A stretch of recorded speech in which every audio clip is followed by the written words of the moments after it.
ഓം ശ്രീ സായിരാം. ഭഗവാന്റെ പാദാരവിന്ദങ്ങളിൽ സാഷ്ടാംഗം നമസ്കരിച്ചുകൊണ്ട് എല്ലാവർക്കും അന്തഃശൗര്യയജ്ഞത്തിന്റെ 214 ഭാഗത്തേക്ക് സ്വാഗതം. ഇന്ന് നമുക്ക് വേണ്ടി പോസ്റ്റ് ചെയ്യുന്നത് ശ്രീ ശിവപ്രസാദ് PS കാസർഗോഡ്. നമുക്ക് വേണ്ടി കോർഡിനേറ്റ് ചെയ്യുന്നത് ഡോക്ടർ സതീഷ് കുമാർ കാസർഗോഡ്.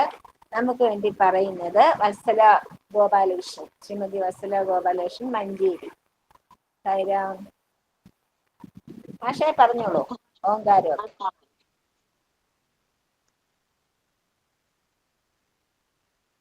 സതീഷ് മാഷേ. ഞാൻ 3 പ്രാവശ്യം ഓങ്കാരവും സായി ഗായത്രിയും പറയാം. അതിനുശേഷം വത്സല ഗോപാലകൃഷ്ണൻ മാം വായിക്കുക. 10 മിനിറ്റ് കൊണ്ട് നിർത്തുക. ഞാൻ ഓങ്കാരവും സായി ഗായത്രിയും പറയാം.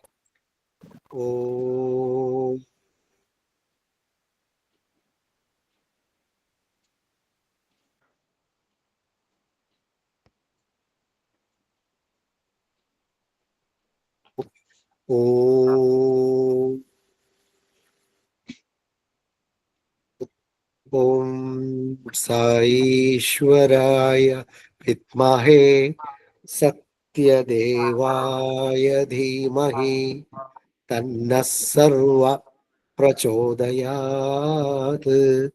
ഓം ശാന്തി ശാന്തി ശാന്തി. നമ്മള് ഇന്ന് മഞ്ചേരി വത്സല ഗോപാലകൃഷ്ണൻ മാമാണ് നമ്മുടെ കൂടെ ഉള്ള അതിഥി. മാം വായിച്ചോളൂ മാം. ഇപ്പൊ 10 മിനിറ്റ് ഏകദേശം എടുക്കാം. അതിനുശേഷം അനുഭവം പറയാം. സായിരാം.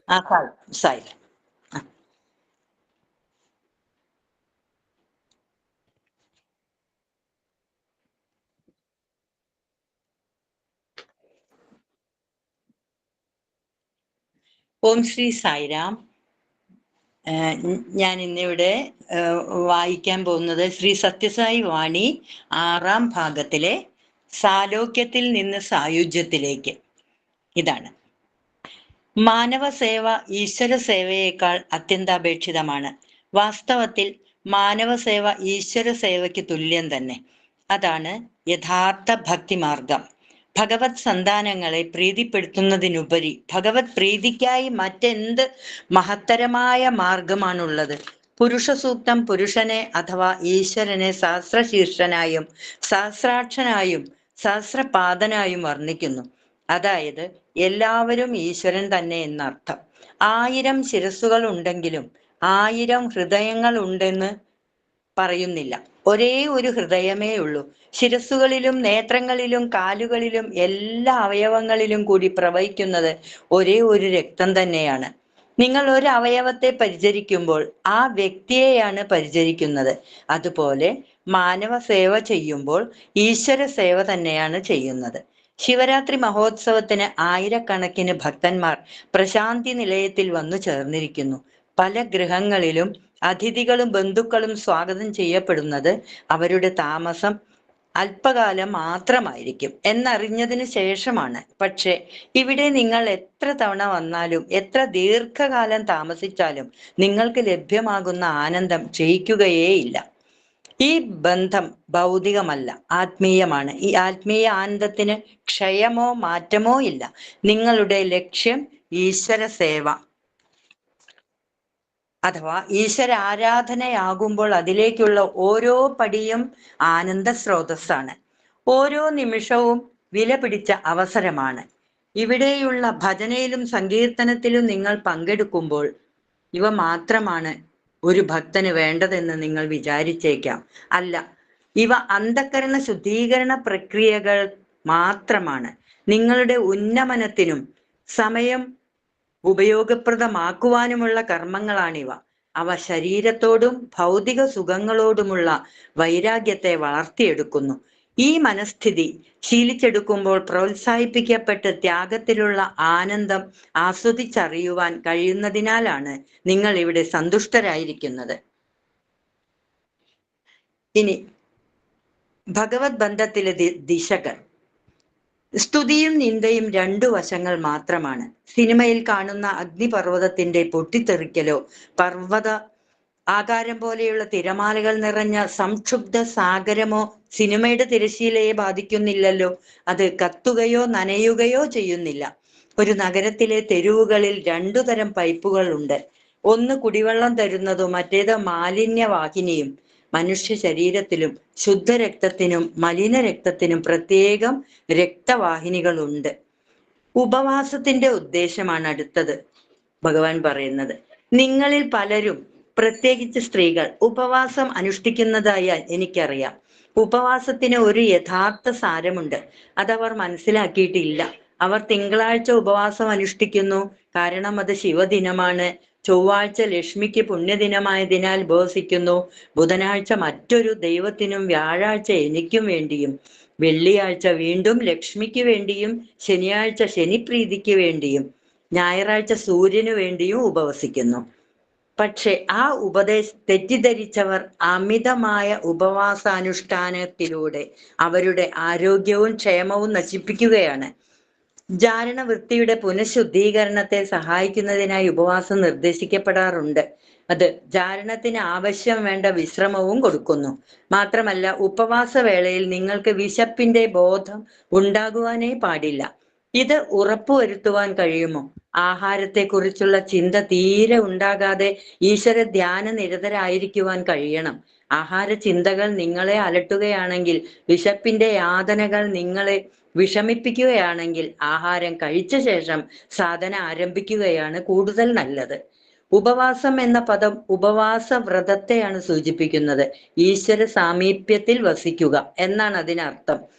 ഉപവസിക്കുക, ഉപസർഗത്തിനർത്ഥം സമീപത്ത് എന്നാണ്. വാസം എന്നതിന് വസിക്കുക അല്ലെങ്കിൽ താമസിക്കുക എന്നർത്ഥം. അതായത് ആഹാരം തയ്യാറാക്കൽ, കഴിക്കൽ എന്നീ വിഷമങ്ങളിൽ നിന്നും നിങ്ങളെ പൂർണ്ണമായി മോചിപ്പിച്ച് ഈശ്വരനുമായി ദൃഢഗാഠ വാസം ഉറപ്പിക്കുക. എന്നാൽ ഈ വ്രതത്തിന്റെ യഥാർത്ഥ സാരം ഈശ്വര ധ്യാനത്തിന് കൂടുതൽ സമയം ചെലവാക്കുക എന്നതാണ് ഉപവാസോദ്ദേശം. അല്ലാതെ ഒരു പ്രാവശ്യമോ പല തവണയോ ആഹാരം ഉപേക്ഷിച്ച് ശരീരത്തെ ശിക്ഷിക്കലല്ല.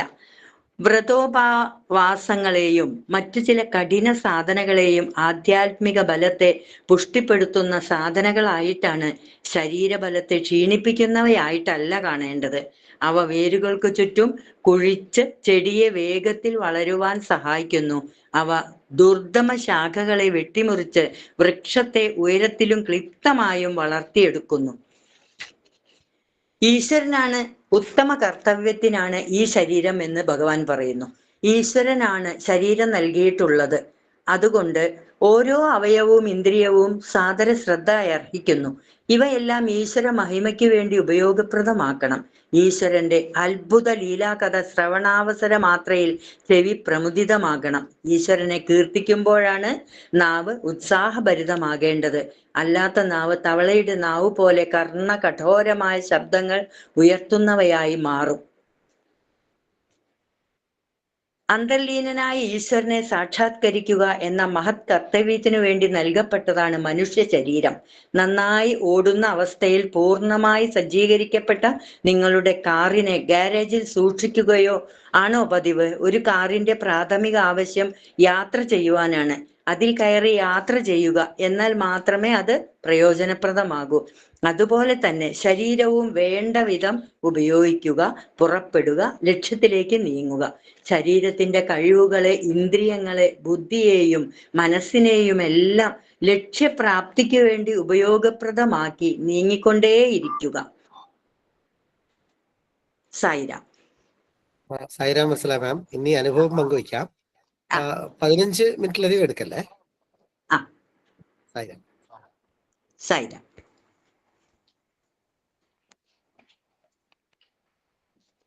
ഓം ശ്രീ സായിരാം. ഭഗവാന്റെ പാതാരവിന്ദത്തിൽ ശതകോടി പ്രണാമങ്ങൾ. ഞാൻ വത്സല ഗോപാലകൃഷ്ണൻ, മഞ്ചേരി സമിതി അംഗമാണ്. മഞ്ചേരിയിൽ താമസിക്കുന്നു. ബാലവികാസ് ഗുരുവാണ്. അറിയാവുന്ന വേദങ്ങളൊക്കെ പറഞ്ഞു കൊടുക്കാറുണ്ട്. ആദ്യമായി ഞാൻ പറയുന്നു, ഇങ്ങനെ നമ്മുടെ എല്ലാവരുടെയും അനുഭവങ്ങൾ മറ്റുള്ളവർക്ക് പ്രചോദനമേകാൻ ഉതകുന്ന ഈ അന്തർശൗചയജ്ഞം എന്ന പരിപാടി തീർച്ചയായും ഒരു വൻ ആന്തരിക ശുചിത്വം ഉണ്ടാക്കുന്ന യജ്ഞം തന്നെയാണ്. അതിന് നമ്മുടെ വത്സല അമ്മയ്ക്കും അതിനുവേണ്ടി പ്രവർത്തിക്കുന്ന ടീം അംഗങ്ങൾക്കും 1000 നന്ദി അറിയിക്കുകയാണ്. സായിരാം. ശൗചയജ്ഞം പരിപാടിയിൽ ഞാൻ ആദ്യം പങ്കെടുത്തിരുന്നു. അതിൽ എൻ്റെ ഏറ്റവും പ്രധാന അനുഭവം ഞാൻ പങ്കുവച്ചിരുന്നു. ഭഗവാന്റെ ദർശന സ്പർശന സംഭാഷണ സൗഭാഗ്യം അനുഭവിക്കാൻ കാരണമായ ഒരു മധുരാനുഭവം ആയിരുന്നു അത്. ഞാനിവിടെ ആവർത്തിക്കുന്നില്ല. ആദ്യമായി ഞാൻ ഭഗവാനെ കാണുന്നത് സംബന്ധിച്ച ഒരു അനുഭവം പറയാം. അതിനു ഭഗവാൻ ഈ ബാലവികാസ് ഗുരു ആണ് എന്ന് പറഞ്ഞല്ലോ. അറിയാവുന്ന വേദവും എല്ലാവർക്കും പറഞ്ഞു കൊടുക്കണ്ട്. ഭഗവാൻ ഈ ജന്മം തന്നതും വളർത്തിക്കൊണ്ട് വന്നതും വേദം ഭജന ഇവ കൈകാര്യം ചെയ്യാനും ബാലവികാസ് എടുക്കാനും വേണ്ടി തന്നെ എന്ന് ഞാൻ ഉറച്ചു വിശ്വസിക്കുന്നു. കാരണം ഇതല്ലാതെ എനിക്ക് വേറെ ഒരു സന്തോഷം ഇപ്പോഴില്ല. ദിവസം മുഴുവൻ ഞാൻ ഈ കാര്യങ്ങൾക്ക് വേണ്ടിയാണ് വിനിയോഗിക്കുന്നത്. ഭഗവാൻ എന്നെ ഒരു ഉപകരണമാക്കി എടുത്തതിൽ വളരെയധികം നന്ദിയുണ്ട് സ്വാമി. സൈറാം. ആദ്യമായി ഞാൻ സ്വാമിയെ കാണുന്നത് ഞാൻ 5ാം ക്ലാസ്സിൽ പഠിക്കുമ്പോഴാണ്. അന്ന് ഞാനും എൻ്റെ അച്ഛനും കൂടി ഐ സ്പെഷ്യലിസ്റ്റ് ഉണ്ടല്ലോ Kozhikode, doctor PB Menon sir ഉണ്ടായിരുന്നല്ലോ. അപ്പൊ അദ്ദേഹം ഇല്ല എന്നാണ് അല്ലേ? ഇല്ലല്ലോ, ഇല്ല എന്നാണ് തോന്നുന്നത്. PB Menon sir eye specialist ആണ് കാലിക്കറ്റില്. അദ്ദേഹത്തിന്റെ വീട്ടിൽ വെച്ചാണ് ഞാൻ ആദ്യമായിട്ട് സ്വാമിയെ കാണുന്നത്. ഞങ്ങളുടെ ഫാമിലി ഡോക്ടറാണ് PB മേനോൻ സാറ്. ആദ്യമൊക്കെ സ്വാമി വന്നാല് ഡോക്ടർ സാറിന്റെ വീട്ടിലും VK നേറാടി സാറിന്റെ വീട്ടിലും ഒക്കെയാണ് സ്റ്റേ ചെയ്യാറ് എന്ന് കുറെ കഴിഞ്ഞിട്ടാണ് ഞാൻ അറിയുന്നത്. ഇപ്പോഴാണ് അതൊക്കെ അറിയുന്നത്. അപ്പോൾ അവിടെ വെച്ചിട്ട് ആ ഒരു സന്ദർഭം ഞാൻ ഒന്ന് ചുരുക്കി പറയാം. കണ്ണിന് ഡോക്ടറെ കാണിക്കാൻ വേണ്ടിയിട്ട് കണ്ണ് കാണിക്കാൻ വേണ്ടിയിട്ട് ഞങ്ങൾ പോയി. അച്ഛനും ഞാനും കൂടിയാണ് പോയത്. അവിടെ വെച്ച് അച്ഛൻ അവിടെ ഇരിക്കുന്നുണ്ട്. ഞാനിങ്ങനെ കളിക്കണ ഇതാണല്ലോ, ഞാൻ അവിടെ കളിച്ചോണ്ടിരിക്കുകയാണ് ഒരു എന്തോ ഒന്ന് എടുത്തിട്ട്. അപ്പോൾ കുറേ ആളുകൾ ഇങ്ങനെ ഓടുന്നുണ്ട്. അപ്പൊ ഞാൻ പറഞ്ഞു അച്ഛനോട്, അച്ഛാ എന്തോ എല്ലാരും ഓടുണ്ടല്ലോ, നമുക്കും പോയി കാണുക, എന്താ അത് നോക്കുക എന്ന് ചോദിച്ചു. അപ്പൊ അച്ഛൻ പറഞ്ഞു അച്ഛൻ ആദ്യം പോയി നോക്കട്ടെ, എന്നിട്ട് ഞാൻ പറയാന്ന് പറഞ്ഞു. അപ്പൊ ശരിന്ന് പറഞ്ഞു. അപ്പൊ എനിക്ക് ഒരു ക്ഷമല്ല. അതേ ഒരാൾ ഓടുന്ന കണ്ടപ്പോ ഞാൻ ചോദിച്ച എന്താ അവിടെ, കുട്ടിയല്ലേ, എന്താ അവിടെ എന്താ കാണാനുള്ളത് ചോദിച്ചു. അപ്പൊ പറഞ്ഞു അവിടെ സത്യസായി ബാബ വന്നിട്ടുണ്ട്. സാറിന്റെ വീടും ഈ ക്ലിനിക്കും തമ്മിൽ വളരെ കുറച്ച് ദൂരേ ഉള്ളൂ, 10 അടി അത്രേ ഉള്ളൂ. അപ്പൊ അവിടെ സത്യസായി ബാബ വന്നിട്ടുണ്ട്, അവിടേക്ക് പോവാ ഞങ്ങള് എന്ന് പറഞ്ഞു. അപ്പൊ അച്ഛനോട് ഞാൻ ഓടി ചെന്ന് പറഞ്ഞു അവിടെ സായി ബാബ വന്നിട്ടുണ്ട് ഇത്രേ, നമുക്കും പോയി കാണുക എന്ന് പറഞ്ഞു. എവിടെ സായിബാബ ആരാണെന്നോ അല്ലെങ്കിൽ എന്താണ് ഇത് ഒന്നും അറിയാത്തൊരു കാലത്താണ് ഈ പറയുന്നത് ഞാൻ അച്ഛനോട്. ഭഗവാന്റെ കാര്യം അങ്ങനെയാണ്, നമ്മൾ വിചാരിക്കും പോലെയല്ല. ഓരോരോ കാരണങ്ങൾ ഉണ്ടാക്കിയിട്ട് അങ്ങനെ നമ്മളെ ജീവിപ്പിച്ച് കൊണ്ടുപോവുകയാണല്ലോ ചെയ്യണത്.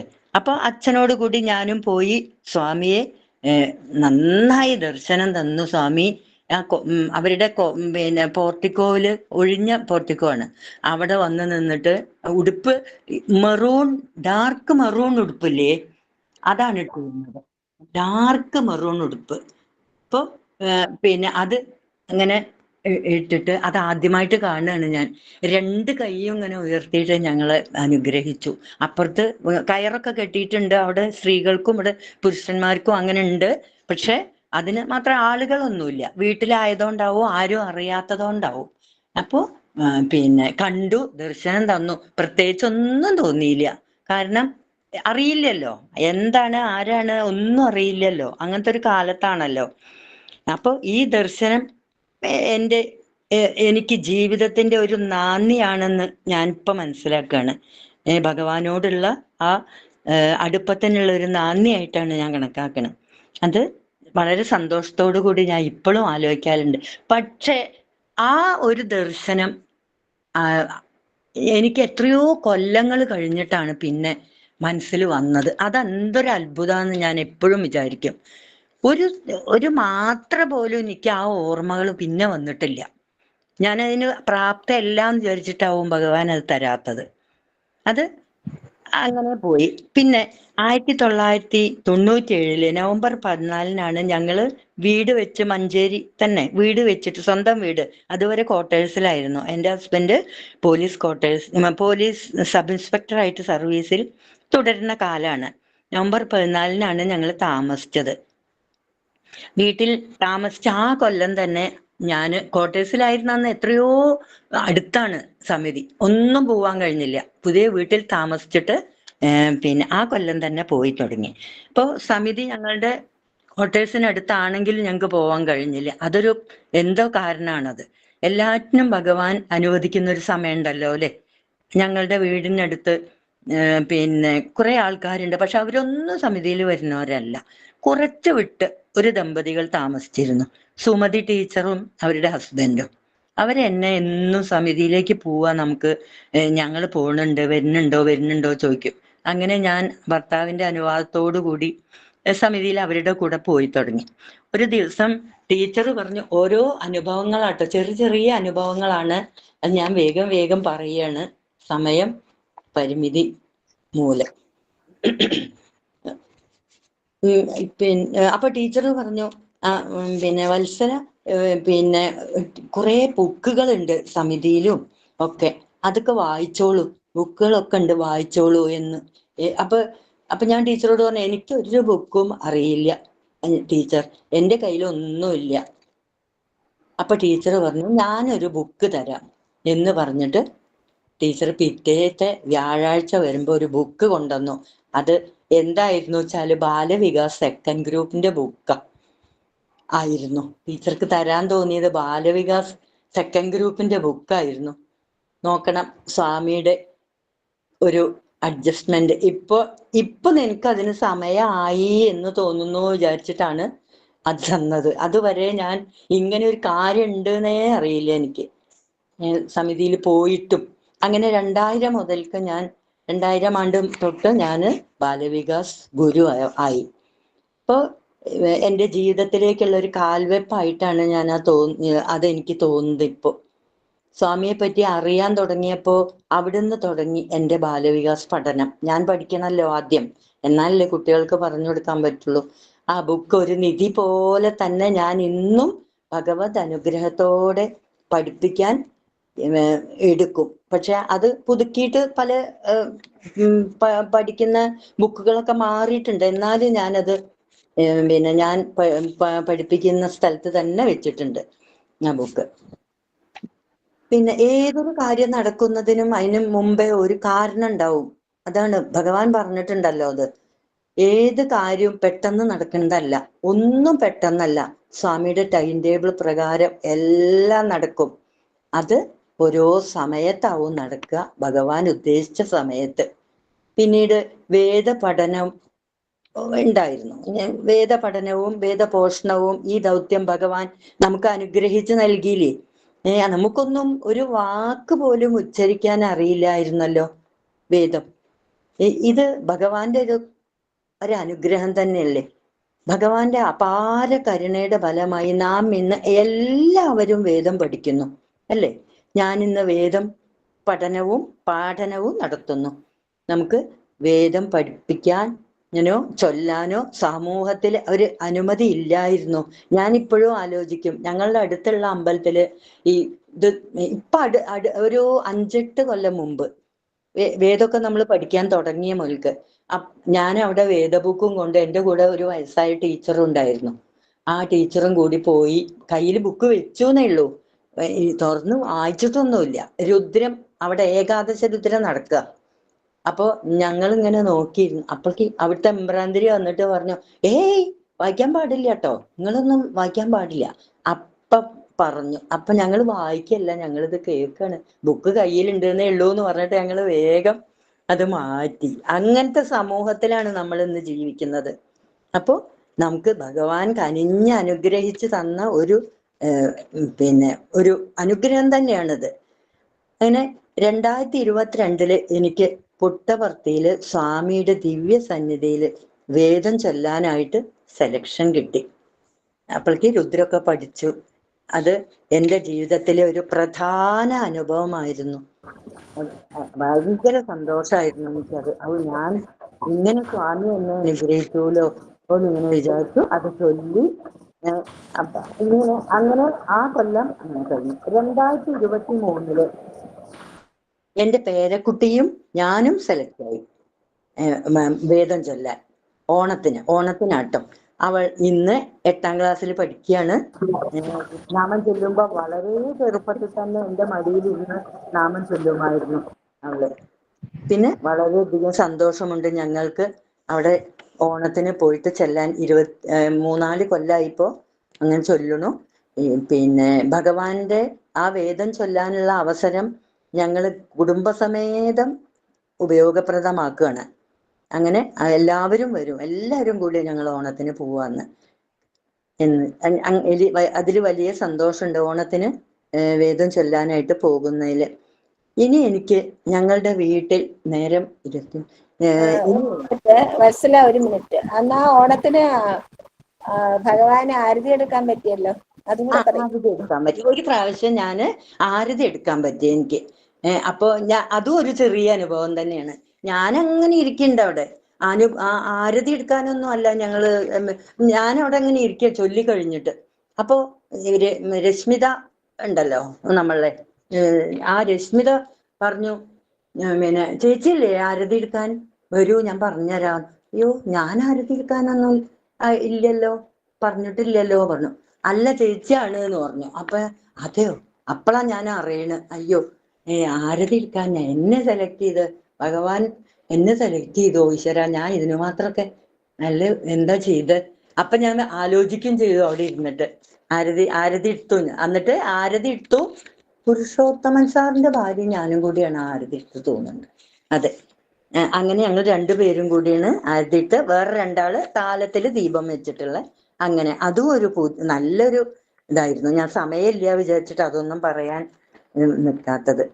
ഇനി എനിക്ക് ഞങ്ങളുടെ വീട്ടിൽ വളർത്തിയിരുന്ന ഒരു പട്ടിക്കുട്ടിയുടെ അന്ത്യത്തെ പറ്റിയാണ് പറയാനുള്ളത്. ഇപ്പോ ഭഗവാന്റെ സഹസ്രനാമാവലിയില് ഓം ശ്രീ സായി മൃഗപ്രിയായ നമഃ എന്ന ഒരു നാമമുണ്ടല്ലോ. അത് നമുക്കത് ഭഗവാന്റെ ജീവിതത്തിൽ നിന്ന് തന്നെ നമുക്കത് മനസ്സിലാവും. അങ്ങനെ ഒരു സംഭവം ആണ് ഞാൻ പറയുന്നത് ഞങ്ങളുടെ അനുഭവത്തില്. ഇപ്പൊ ഒരു പട്ടിക്കുട്ടിയെ ചെറിയൊരു കുട്ടിയായിട്ട് വളർത്തിക്കൊണ്ട് അത് വലിയതായി പറഞ്ഞാൽ വലിയൊരു പട്ടിയായിട്ട് അത് ഇരുന്നു. എടുക്കാനൊന്നും പറ്റില്ല. കുളിപ്പിക്കാൻ പോകുമ്പോൾ അത് കിടക്കും, എടുത്തു കൊണ്ടുപോകണം പൈപ്പിന്റെ ചുവട്ടിലേക്ക്. അങ്ങനെ താലോലിച്ച് കൊണ്ടുവന്നാണ്. അപ്പൊ എല്ലാ സാധനങ്ങളും വേറെ സോപ്പ് പൗഡർ മറ്റേ എല്ലാം ഉണ്ട്. ചെറിയ കുട്ടിയായിട്ട് വളർന്നല്ലേ. ഞങ്ങൾ അമ്മിണിന്നാ പേരിട്ടത്. അവൾ ഞങ്ങളുടെ കൂടെ 7 കൊല്ലം ഉണ്ടായിരുന്നു. അങ്ങനെ അവൾക്ക് വയറിനൊരു അസുഖം കാരണം ഭക്ഷണമേ കഴിക്കാൻ പറ്റില്ല. അവസാനമായി പിന്നെ 7 കൊല്ലാണ് കേട്ടോ, 7ാമത്തെ കൊല്ലം അത് നടക്കുന്നത്, 7 കൊല്ലത്തിന്റെ അവസാനം. അപ്പോ ഭക്ഷണം ഒന്നും കഴിക്കണില്ല. എന്താണാവോ എന്ന് പറഞ്ഞു ഡോക്ടറിനെ കാണിച്ചു. ഡോക്ടറെ കൊണ്ടുവന്നു വീട്ടിലേക്ക്, കാണിച്ചു, മരുന്നൊക്കെ കൊടുത്തു. എങ്കിലും ഭക്ഷണം ഇഷ്ടത്തോടെ കഴിക്കാതെയായി. ഒരു ദിവസം തീരെ കഴിച്ചില്ല. മാത്രല്ല അകത്ത് ഹോള് നിറയെ രക്തം തളം കെട്ടി നിൽക്കുന്നു. ഒരു കാഴ്ചയാണ് ഞങ്ങൾ കണ്ടത്. ഞങ്ങളുടെ വീടിന്റെ ഹാള് മുഴുവൻ രക്തം തളം കെട്ടി നിൽക്കുക. എന്താ ചെയ്യേണ്ടതെന്ന് അറിയാതെ ഈ ഹസ്ബൻഡ് ഓടി ഡോക്ടറെ പോയി വിളിച്ചു കൊണ്ടുവന്നു. അദ്ദേഹത്തിന് പോസിറ്റീവായിട്ടൊന്നും പറയാനുണ്ടായിരുന്നില്ല. വീണ്ടും വേറൊരു ഡോക്ടറെ കൊണ്ടുവന്നു. അവരും ഒന്നും മിണ്ടിയില്ല. എങ്ങനെ അതൊക്കെ വൃത്തിയാക്കിയെന്ന് എനിക്കറിയില്ല. ഹസ്ബൻഡ് വരുന്നതിന്റെ മുമ്പേ ഞാൻ അതൊക്കെ ചെയ്തു. ആ അമ്മിണീനെ ഞാൻ പുറത്ത് കൊണ്ടുപോയി കിടത്തി, തുണിയൊക്കെ വിരിച്ച് അവിടെ മുഴുവൻ അടിച്ച് കഴുകി. അതൊക്കെ കഴിഞ്ഞ് ഞാൻ അമ്മിണിയുടെ തല എൻ്റെ മടിയിൽ കിടത്തി മുറ്റത്തായിരുന്നു. എനിക്കിപ്പോ അപ്പൊ ആ സ്ഥലത്ത് വെച്ചിട്ട്, ആ ഭാഗത്ത് വെച്ചിട്ട് എനിക്കൊരു അനുഭവം ഉണ്ടായി. ഭഗവാന്റെ വിഭൂതിയുടെ നല്ലൊരു സ്മെല്ല് അവിടെ മുഴുവൻ. അത് എങ്ങനെ ഞാൻ പറഞ്ഞു തരണം എന്ന് എനിക്കറിയണില്ല. എനിക്ക് ഭഗവാന്റെ വിഭൂതിയുടെ നല്ല സ്മെല്ല് അവിടെ മുഴുവൻ. അപ്പോൾ എനിക്കെൻ്റെ മനസ്സിലൊരു ഉൾപ്രേരണ ഉണ്ടായി. ഞാൻ മടിയിൽ നിന്ന് തല അമ്മിണിയെ തുണിയിൽ കിടത്തിയിട്ട് ഓടി പൂജാമുറിയിൽ പോയി ഒരു ഗ്ലാസ്സിൽ വെള്ളത്തിൽ വിഭൂതി കലക്കി കൊണ്ടുവന്നു. കുറച്ച് വിഭൂതി കയ്യിലും എടുത്തു. വിഭൂതി കലക്കി കൊണ്ടുവന്ന കലക്കി കൊണ്ടുവന്ന തീർത്ഥം ഞാൻ വായിൽ ഒഴിച്ചു കൊടുത്തു. അത് മുഴുവൻ കുടിച്ചു. ഒരു തുള്ളി പോലും പുറത്തേക്ക് പോയിട്ടില്ല. മുഴുവൻ കുടിച്ചു. കുറച്ച് വിഭൂതി കയ്യിലുണ്ട് എന്ന് പറഞ്ഞല്ലോ. ആ വിഭൂതി എടുത്തിട്ട് പട്ടിക്കുട്ടിയുടെ ശരീരത്തിൽ മുഴുവനും ഇനി ഒറ്റ സ്ഥലവും ബാക്കിയില്ല. ശരീരത്തിൽ മുഴുവൻ വിഭൂതി വാസനയായിരുന്നു. അതെനിക്ക് ഭഗവാൻ എനിക്ക് ഈ സ്മെല്ല് വന്നതിന്റെ ശേഷമാണല്ലോ എനിക്കിത് പോയത് മനസ്സിന്റെ ഉള്ളിലേക്ക്. അപ്പോൾ അത് വേണമെന്നായിരിക്കും. എനിക്ക് ഒന്നും അറിയാൻ സങ്കടപ്പെട്ട് ഇരിക്കുകയാണ്. കുറച്ച് സമയമായപ്പോ 2 കൈയും കാലുകളും നിവർത്തി കിടന്നു. സുഖമായിട്ട് അവളുടെ ജീവൻ പോയി എന്ന് തോന്നുന്നു. അന്നൊന്നും അപ്പം അറിയില്ല. ഡോക്ടർ കൊണ്ടുവന്നു. ഡോക്ടർ പറയുകയും ചെയ്തു ആ വിവരം. അപ്പോൾ ഞങ്ങൾ വളരെ സങ്കടത്തിലായി. അപ്പോൾ ഭഗവാന്റെ അടുത്തെത്തിയിട്ടുണ്ടാവും അവൾ എന്ന് എനിക്ക് ഇപ്പോഴാണ് അതൊക്കെ മനസ്സിലാവുന്നത് കേട്ടോ. അന്നൊന്നും ഒരു ഇതില്ലായിരുന്നു. എനിക്ക് പൂർണ്ണ ബോധ്യമുണ്ട്. അതിനുശേഷം ഞങ്ങള് ഒരു പട്ടികളെ വളർത്തിയിട്ടില്ല. മതി, സങ്കടപ്പെടാൻ ഇനി കഴിയില്ല. അത് തന്നെയാണ് കാര്യം. അപ്പൊ ആ വിഭൂതിയുടെ മണം അനുഭവവേദ്യമായതും എനിക്കത് കൊടുക്കാൻ തോന്നിച്ചതും എല്ലാം ഭഗവാന്റെ ഇച്ഛ. നാം ഒന്ന് ഓർക്കണം, ഭഗവാന്റെ നാമം കേട്ടും ഭഗവാന്റെ പ്രസാദം അനുഭവിച്ചും ജീവൻ പോയ ആ ജീവി എത്ര ഭാഗ്യവതിയാ. നിരന്തരം നാമസ്മരണയോടെ ജീവിക്കാൻ. ഞാൻ അവിടെ ഇരിക്കുമ്പോൾ സായിരാം സായിരാം സായിരാം ജപിച്ചിട്ടാണ് ഞാൻ ആ ജീവിയുടെ അടുത്തിരുന്നത്. നിരന്തരം നാമസ്മരണയോടെ ജീവിക്കാൻ നമുക്ക് കഴിയട്ടെ എന്ന് കഴിയട്ടെ എന്ന് നമുക്ക് നമ്മുടെ ഭഗവാനോട് പ്രാർത്ഥിക്കാം. എല്ലാ വാക്കുകളും ഭഗവാന്റെ പാതാരവിന്ദത്തിൽ ഞാൻ അർപ്പിക്കുന്നു. ജയ് സായിരാം. സായിരാം മാം, ഞങ്ങളൊക്കെ അമ്മിണിയെ മനസ്സിൽ കണ്ടു. അമ്മിണിയുടെ അവസാനം ആയത് അനുഗ്രഹം. വലിയൊരു വീഡിയോ സന്ദേശമാണ്, നമുക്കത് കാണാം. സായിരാം. സായിരാം ശിവപ്രസാദ്. మసలలేవు కన మసగలు మోమును మడతల పడిక తల నరిచెగదా ముసలి కోతి అని పనివా పసివారలు నిన్ను ముసిముసి నవ్వగా కసరే బొమ్మ తైతే తైతే తై బొమ్మ దీని తమాష దూర తోలు బొమ్మ. There will be cataract in the eye, arthritis, you cannot move about. What is it you want to learn? Later, it is impossible. People call you a monkey. అందము ప్రాయము ఉందని చిక్కకు రోరన్నా. Oh man, don't pride yourself because of your beauty. And ముందున్నదిరా తొందరలోని ముసలితనం మన ముసళ్ళ పండగ. there lies the festival of the old age at the very doorstep. అప్పుడు నిన్ను ఎవరు చూస్తారు? Then who will look at you? అప్పుడు నిన్ను నీవు చూసుకోగలవా? Can you look at yourself? సాధ్యం కాదు. It is not possible. సర్వ సహాయాన్ని నీవు ఆశించాలి. You need the help of somebody else. కనుకనే నీవు ఉండినంత వరకు ఎవరు సహాయం లేకుండా నీవు సాధించడానికి ప్రయత్నించాలి. So far you are here now. Depend on yourself, self-reliant and achieve. కనుక ఏ క్షణం లోపల ఈ దేహం యొక్క పరిస్థితి ఏ విధంగా మారుతుందో చెప్పడానికి వీలు కాదు. At what moment what is going to happen to this body, nobody can say. కనుక బాడీ అభిమానాన్ని ఎక్కువ పెట్టుకోకూడదు. So don't have too much of body. అయితే పరాధీనం కాకుండా క్షేమంగా ఉండడానికి తగిన ప్రోషన్ చేసుకోవాలి. See that you don't have to depend on others. Just carry on as far as possible. Do your duty. Do your duty. నీ దేహాన్ని పరాధీనం కాకుండా చూసుకో. See that you don't depend on others. Maintain yourself. నీ స్వాధీనంలోనే ఉంచుకోవాలి. Have it under your control. నీవెవరు? Who are you? నేను అనేటువంటిది ఆత్మ స్వాధీనంలో పెట్టాలి. And that very I is the self. You should be under the control of the self. అన్నింటి యందు ఉన్నటువంటిది ఐ ఒక్కటే. The I is common, uniform in all. Ramayya ఎవరు ఉంటే నేను అని ఒకరు లేస్తాడు. If you say Ramaya, one will say I. Anil Kumar ఎవరంటే ఈయన అని లేస్తాడు. If you say Anil Kumar, this person will get up. ఎవరు ఉంటే ఆయన లేస్తాడు. Who is there? He will get up there. Sastry గారు ఎవరంటే ఆయన లేస్తాడు. Who is Shastri? He will get up. నేను అని అంటున్నాను. So this I is the common. నేను అంటున్నాడు, ఈయన నేను అంటున్నాడు, ఆయన నేను అంటున్నాడు. కాబట్టి నేను అనేటువంటిది అందరి యందు ఉండేటువంటిది ఏకాత్మ భావమే. So each one start replying I and this I is the self Atma. I అనేటువంటిది fundamental. This I is fundamental. ఆ ఐ నుంచినే వచ్చినటువంటి సర్వ ఐలు కూడాను. It is out of this I the remaining things followed. Sairam అస్సలాం మ్యామ్, భజన పాడికోడు. సాయిరామ్. గౌరీనాథాయ విశ్వనాథాయ సాయినాథాయ నమః శివాయ. గౌరీనాథాయ విశ్వనాథాయ సాయినాథాయ నమః శివాయ. గుణాతీతాయ గుణాకారాయ గుణాతీతాయ గుణాకారాయ సాయినాథాయ నమః శివాయ. సాయినాథాయ నమః శివాయ. కాలకాలాయ కాలాతీతాయ కాలరూపాయ నమః శివాయ.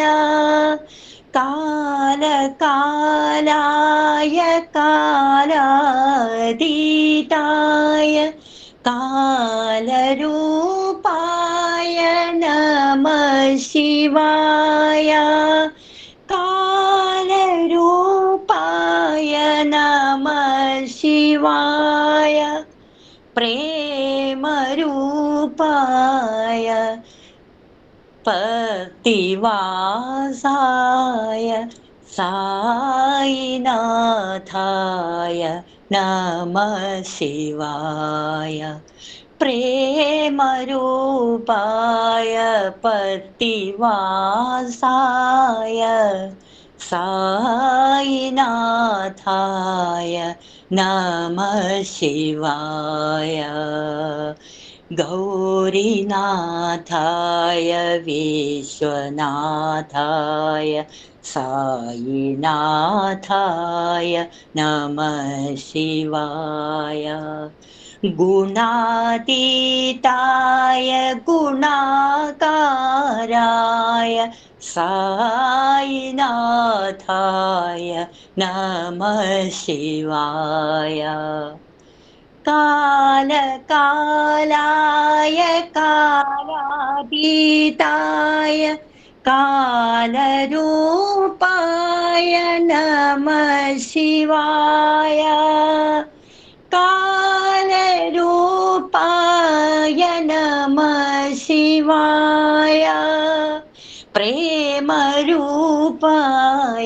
పతివాసాయ సాయినాథాయ నమః శివాయ. ప్రేమరూపాయ పతివాసాయ సాయినాథాయ నమః శివాయ. గౌరీనాథాయ విశ్వనాథాయ సాయినాథాయ నమః శివాయ. സായിരാം. ഭാവഗംഭീരമായി പാടി.